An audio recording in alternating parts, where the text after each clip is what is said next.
Quiero darte gracias, Jonathan, por la aportación que has dado a ese pasaje, que dice que es la primera vez que Dios llama hija a alguien en los evangelios, ¿no? Sara, me encantaría que me lo volvieras a poner este pasaje y que lo volviéramos a leer. Marcos 5, del 21 al 34. Pasando otra vez Jesús en una barca a la otra orilla, se reunió alrededor de él una gran multitud y él estaba junto al mar. Y vino uno de los principales de la sinagoga, llamado Jairo, y luego lo que le dio se postró a sus pies. Y le rogaba mucho diciendo: mi hija está agonizando, ven y pon la mano sobre ella para que sea salva y vivirá. Fue pues con él y le seguía una gran multitud y le apretaban. Me gustaría que nos pusiéramos en escena. Jesús está yendo a sanar a la hija de Jairo y las multitudes que han oído hablar de Jesús, que han oído de Jesús, le aprietan, le tocan, ¿verdad? Dice: pero una mujer que desde hacía 12 años padecía de flujo de sangre y había sufrido mucho de sus médicos y gastado todo lo que tenía y nada había aprovechado, antes le iba peor. Dice: cuando oyó hablar de Jesús, vino por detrás entre la multitud y tocó su manto, porque decía: si tocare tan solamente su manto, seré salva. Y enseguida la fuente de su sangre se secó y sintió en el cuerpo que estaba sana de aquel azote. Luego Jesús, conociendo en sí mismo el poder que había salido de él, volviéndose a la multitud, dijo: ¿quién ha tocado mis vestidos? Sus discípulos le dijeron: ¿ves que la multitud te aprieta y dices: ¿quién me ha tocado? Pero él miraba alrededor para ver quién había hecho esto. Entonces la mujer, temiendo y temblando, sabiendo lo que en ella había sido hecho, vino y se postró delante de él y le dijo toda la verdad. Y él le dijo: hija, tu fe te ha hecho salva. Ve en paz y queda sana de este azote. Yo no sé si tú te lo has preguntado alguna vez, pero a mí es una pregunta que me suele pasar. ¿Cómo es que hay una multitud que está apretando a Jesús, que le toca, que vamos, o sea, es que os imagináis, ¿no? A veces habéis visto los Sanfermines, ¿no? Y la gente está apiñada. Pues Jesús debía pasar más o menos lo mismo, ¿no? Dice: pero solo una mujer, solo una persona se tocó el borde de su manto y fue sana. Y a mí me gustaría preguntaros: ¿qué creéis que hizo que de toda esa multitud solo una persona fuera sana de ese azote? ¿El qué? Por su fe. Su fe, exactamente. Ella creyó, ¿verdad? Ella creyó. Y lo mismo, ella creyó y dijo: si tocare solo el borde de su manto. Dios tiene que despertar en nosotros ese hambre, ese anhelo, esa desesperación, porque dice que lo había gastado ya todo. Dice que nos lleve a decir: Señor, yo, aunque solo sea el borde de tu manto, yo quiero tocarte hoy. Yo quiero que tú hoy me llenes de tu espíritu. Y lo mismo pasa en la iglesia.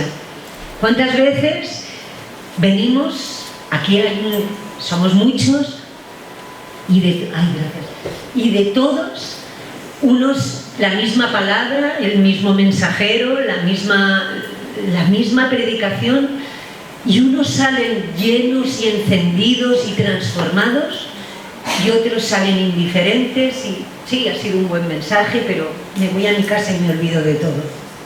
¿Qué es lo que marca la diferencia?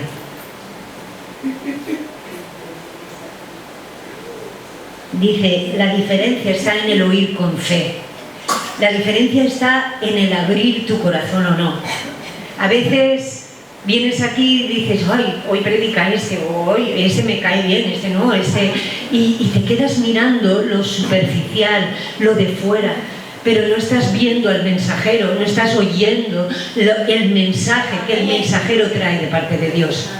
Y eso se llama la autoridad delegada. Cuando se te dice algo, y lo que ha compartido Jonathan, ¿no? Dice: cuando tú ejerces fe. Señor, cuando Carlos me dijo de compartir, yo dije, Señor, en un momento en el que yo no estaba en mi mejor momento tampoco, ¿no? Pero me acordé de la palabra que Dios nos ha dado esto en vasos de barro, para que la gloria no sea de los hombres, sino que sea de Dios. Y hoy el mensajero con sus fallos, con sus estos, viene a encender esa chispa en tu corazón. Por eso te pido, si tú quieres, claro, evidentemente nadie te fuerza, pero pídele a Dios que hoy no seas como esa multitud que tocó a Jesús, que se acercó a Jesús y salió igual. Que tú seas como esa mujer, no importa que seas un hombre, que seas como ese que se agarra y dice, yo hoy de aquí voy a salir con la palabra llena para mí. Y lo que Dios tiene para mí, lo recibo en el nombre de Jesús. Eso es lo que Dios tiene para ti hoy. Otro ejemplo. Voy a usar mucho la palabra hoy porque no soy yo quien te va a convencer de nada, es la palabra la que convence, ¿verdad? Es la palabra la que nos transforma. Dice, pero ¿qué pasó? Que marcó la diferencia entre un Pedro que caminó 3 años con Jesús, y es verdad, 3 años al lado del Maestro, y hasta incluso cuando iban a arrestar a Jesús, como estaba Jesús con él, se atrevió a coger la espada y cortarle la oreja a Malco, el siervo del sumo sacerdote. Dice, este valiente, porque estaba Jesús ahí. Pero ¿qué pasó?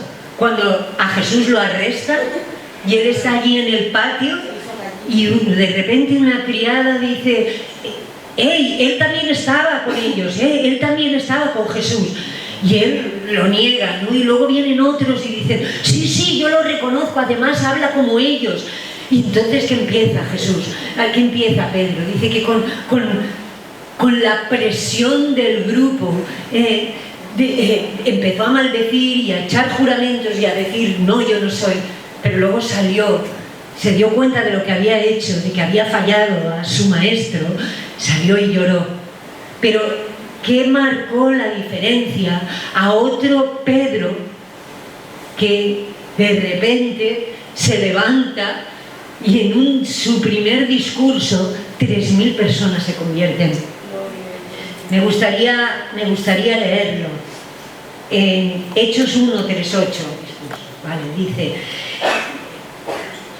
acababa de venir la venida del Espíritu Santo, Dice, y entonces Pedro, lleno del Espíritu Santo, dice, entonces Pedro, poniéndose en pie con los 11, alzó la voz y les habló diciendo, varones judíos y todos los que habitáis en Jerusalén, esto os sea notorio y oíd mis palabras, porque estos no están ebrios, acaban de recibir, todos lo sabéis, un derramamiento, han empezado a hablar en lenguas, partos, medos y elamitas, de repente les oyen que les están hablando en su propio idioma y dicen, hay unos que empiezan a decir, esto es lo que están, es que están ebrios, están borrachos, ¿no?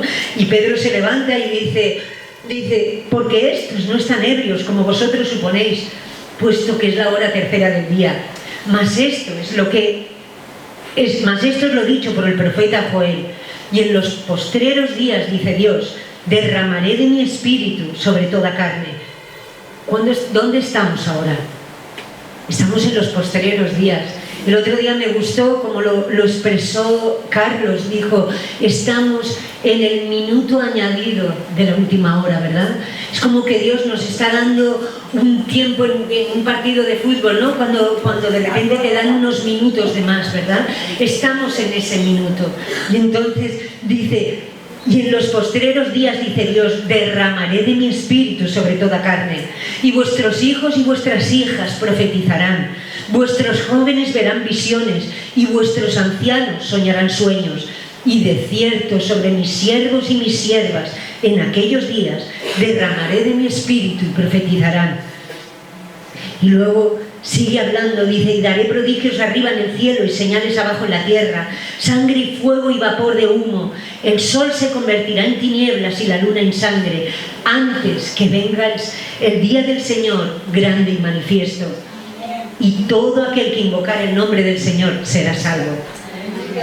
él sigue hablando y le habla a la multitud de arrepentirse, ¿verdad?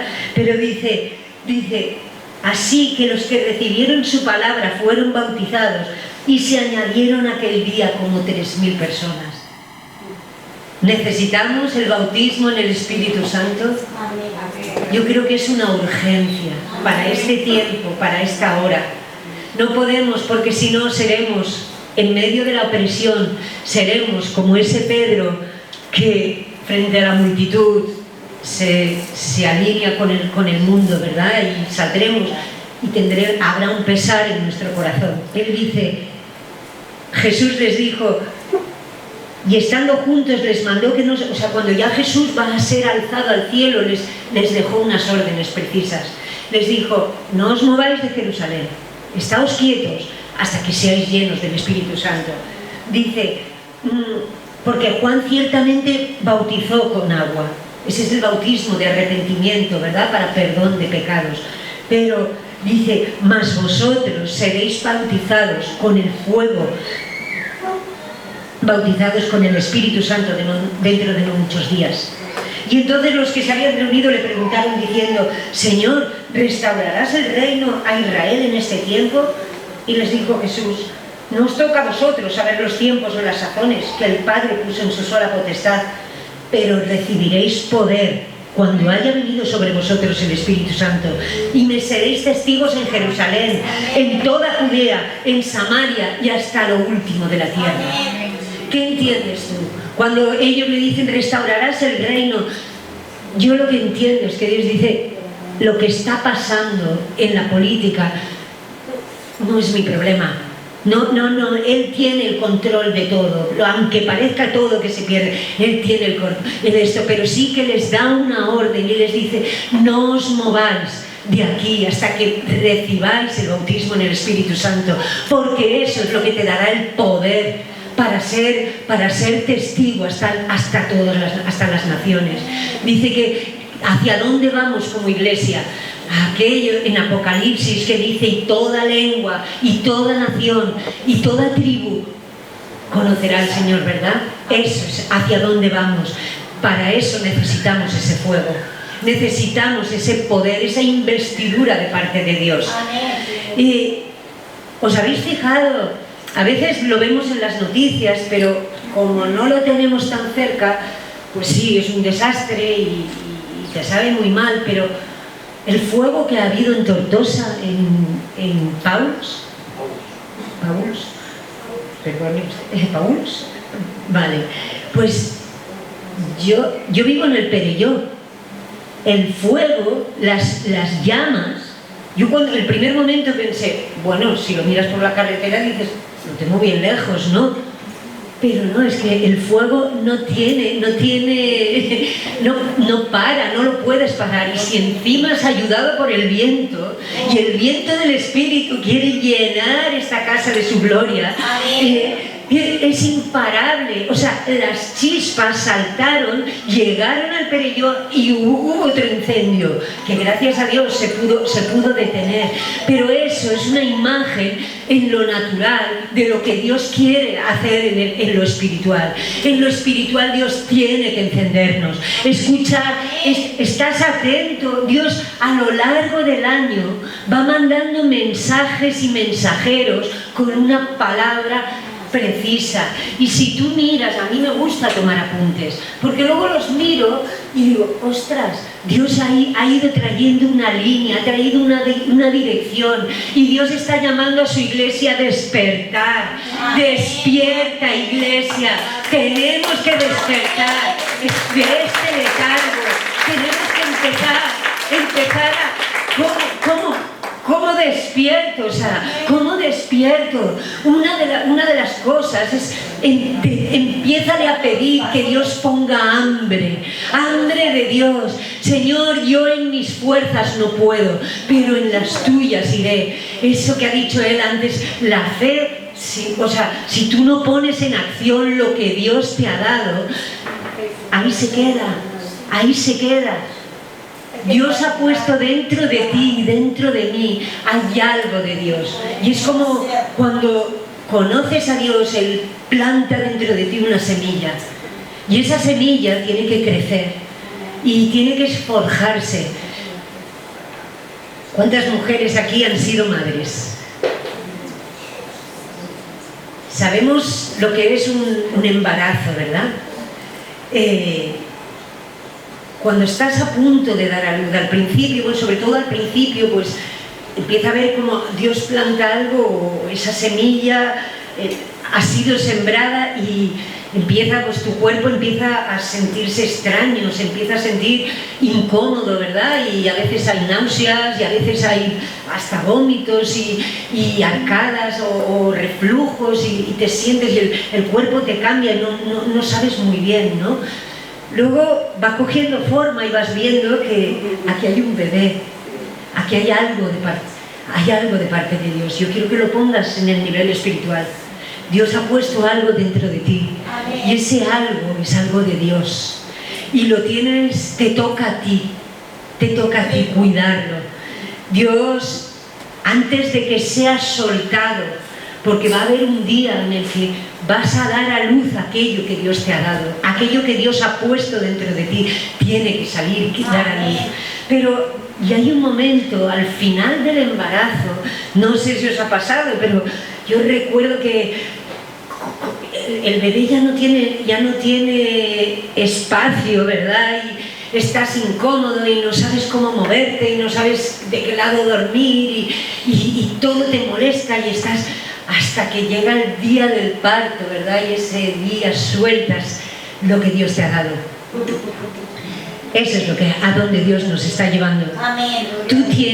Tú eres un mensajero de Dios. Amén. Tú tienes algo de parte de Dios. Amén. No, a veces nos estamos mirando tanto a nosotros mismos y nuestras carencias, nuestros complejos, es tiempo de deja que ese vaso de barro sea usado por Dios. Amén. Y no importa lo limitado que tú te veas, Dios cuenta contigo. En este tiempo tú y yo somos ese río, como ese fuego que tiene que ir corriendo y arrasando todo lo que vea. Dios tiene que poner esa carga en nuestros corazones de ir y predicar la palabra, de ir y llevar al mundo un mensaje de salvación. Y hay algo que yo tengo claro, y es que en este tiempo es un tiempo también, agárrate a las promesas de Dios. Agárrate, yo no sé cuánto tiempo llevas y si Dios ya te ha dado palabras de Dios concretas y precisas. Y acordaos, como José, Dios le habló que el cielo, que el sol y la luna se inclinarían ante él, que el sol y la luna también, y de repente los hermanos le traicionan, se lo venden, llega a casa de Potifar, la mujer lo acusa, lo meten en la cárcel. Lo que tú llevas de Dios va a pasar por un proceso, porque cuando Dios ha puesto algo grande dentro de ti, vas a pasar por el tiempo de la purificación. Vas a pasar, incluso puede que seas rechazado por otros, puede que puertas se te cierren, puertas que a otros se les abren, a ti se te cierran. Vas a pasar por pruebas, gente, relaciones que han estado ahí siempre, de repente se cortan. ¿Por qué? Porque Dios no te está redireccionando. Y a veces en tu caminar con Dios no todo el mundo va a poder ir contigo hacia donde tú vas, hacia donde Él te lleva. Es un tiempo de que aprendamos a ser sensibles a lo que Dios está poniendo en nuestro corazón. Yo no quiero ser como la multitud que le apretaba y que salió indiferente. Yo quiero ser como esa mujer que se agarró a las promesas de Dios. Yo sigo declarando y sigo creyendo y sigo confiando que lo que Dios ha prometido, Él lo cumplirá. Esos, y hay veces que parece todo lo contrario, ¿verdad? ¿Cuántas veces te has visto en un escenario, Dios te habla, recibes una palabra y tu escenario es totalmente opuesto. ¿Por qué? Porque Dios tiene que forjar en ti ese carácter y ese de yo no me rindo. Yo sé que tú has dicho y sé que lo que tú has dicho tú lo harás. Tú eres Dios, tú no eres hombre para que mientas ni hijo de hombre para que te arrepientas. Y tú has dicho, todos tus hijos serán enseñados por ti. Sigue confiando. A lo mejor no están aquí, pero Dios está tratando. Dios está en la raíz, te está tratando, está mirando. ¿Sabes? He aquí yo hago una cosa nueva, dice el Señor. Pronto saldrá la luz. ¿No la conoceréis? Otra vez abriré ríos en el desierto y ríos en la soledad. Otra vez. ¿Qué quiere decir? Que en nuestro caminar con Dios vamos a encontrar muchos desiertos. En nuestro caminar con Dios no todo es un valle o una arboleda. Nos vamos a encontrar en desiertos. Pero cuando tú te acuerdes de que si Dios te sacó de aquel desierto, ¿cómo saliste del desierto? Sales fortalecida. ¿Quién es esa que viene del desierto? Dice el Señor, ¿verdad? Hermosa, con sus ropas gloriosas, o sea, vestida de Dios. O sea, Dios quiere desatar en nosotros. Él quiere que entendamos que por muchos desiertos que encontremos en el camino, otra vez abrirá ríos, otra vez llenará. El otro día se nos hablaba, no estuve, pero en la célula me acuerdo que una de las preguntas era ¿qué crees? ¿Por qué crees que necesitas el Espíritu Santo? O es nuestro ayudador. Es nuestro ayudador, muy bien. Pero Carlos dijo, ¿perdón? El abogado. Nuestro abogado, todo esto es él, pero porque es la fuerza que nos impulsa a hacer eso que Dios tiene preparado. Exactamente, Él es la fuerza que nos impulsa. Y porque estamos en la última hora, hermanos. Estamos en la última hora. Y viene un avivamiento sobre esta nación. Es el tiempo, hemos oído avivamientos en muchos lugares y siempre decías, ¿y cuándo nos llegará a nosotros, Señor? Gracias por los que habéis venido de fuera, ayudarnos a que se cumpla ese avivamiento. Gracias. O sea, es el tiempo en el que rompamos los esquemas de yo soy de aquí, tú eres de allá. Estamos juntos. Tenemos que reconocernos en el Espíritu. Me acuerdo cuando vino Samuel Berja la última vez, dijo, tenemos que discernirnos en el Espíritu. ¿Qué llevas de parte de Dios que yo necesito? ¿Y qué tengo yo de parte de Dios que tú necesites? Porque entonces ya no somos un club social en el que somos muy amigos todos. Aquí venimos hay un engranaje y venimos a que se haga la obra de Dios en nuestras vidas y a través de nuestras vidas. Mira, yo hace un tiempo fui como vivo en el campo, tengo que ir a tirar la basura a un contenedor. Y me acuerdo que en el contenedor me encontré una maceta muy grande con un tronco que estaba seco. Y yo dije, ostras, bueno, yo vivo en el campo, y cuando lo vi pensé, el que lo ha tirado no sabe que ahora va a empezar a florecer esto. Y así que lo cogí y me lo metí y dije, si no florece porque está seco, pues es igual, ya usaré la maceta, ¿vale? Total que, evidentemente, lo cogí, lo saneé un poquito y empecé a regarlo. Y poco a poco empezaron a salir como unos cuernitos rojos. Y yo digo, uy, mira, ¿qué será esto, no? Me di cuenta que era como un bonsái. Entonces, bueno, seguí cuidándolo, seguí podándolo y todo. Luego esos cuernitos eran unas hojas que se fueron desplegando. Y cuando ya estaban desplegados, me fui a Mr. Google, le hice una foto y entonces me dijo que era un ficus asiático. Entonces yo dije, uy, esto es un árbol. Digo, yo más que... Y entonces vi que en Google decía que llegan a crecer hasta 30 metros. Entonces dije, ¿por qué lo voy a querer aquí pequeñito? Yo, un árbol que me dé sombra. Entonces Miguel, que como buen jardinero, me dijo, pues hay que cavar. Así que me puse a cavar y vivo en una tierra de piedra. Cuando empecé a cavar, ¿qué pasó? Pues cuando estás cavando piedra es muy duro. Entonces, ¿qué tienes que hacer? Echarle agua. Entonces, dejar que el agua ablande la tierra. Y ahora te estoy hablando al corazón. Deja que el agua del Señor, que el agua del Espíritu empiece a regar y podrás seguir sacando capas y capas de piedras, porque yo tenía muchas piedras en mi campo, y sigues ahondando. Miguel me dijo, tiene que ser el doble de la maceta, tanto de hondo como de ancho. Gracias a Dios se compadeció de mí y me empezó a ayudar también.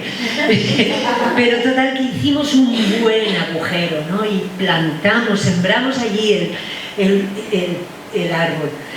Poco a poco está cogiendo forma, las hojas están subiendo, está como, no te voy a decir reverdeciendo porque las hojas son rojas, pero como que está dando vida, ¿no? Se está viendo. Y yo ahora te digo, a lo mejor te has acostumbrado a vivir en una maceta, en un contenedor pequeñito, ¿verdad? Y fíjate, hasta las raíces estaban aprisionando tanto la maceta que casi la rompen, ¿no? Dice, y a veces nos hemos conformado con lo justo de Dios, como decía mi madre espiritual, para ser miserables. Porque cuando tienes solo lo justo de Dios, es no puedo, esto todos son obligaciones, todos son... Pero cuando entiendes que Dios tiene mucho más para ti, o sea, dices, yo no me conformo con ser un bonsai, yo quiero ser un árbol de 30 metros, que dé sombra y que disfrute. Así que, hermanos, para acabar, una vez más te digo, no seas, bueno, tú decides lo que quieres ser, evidentemente, yo no te voy a forzar, pero yo no quiero ser como esa multitud.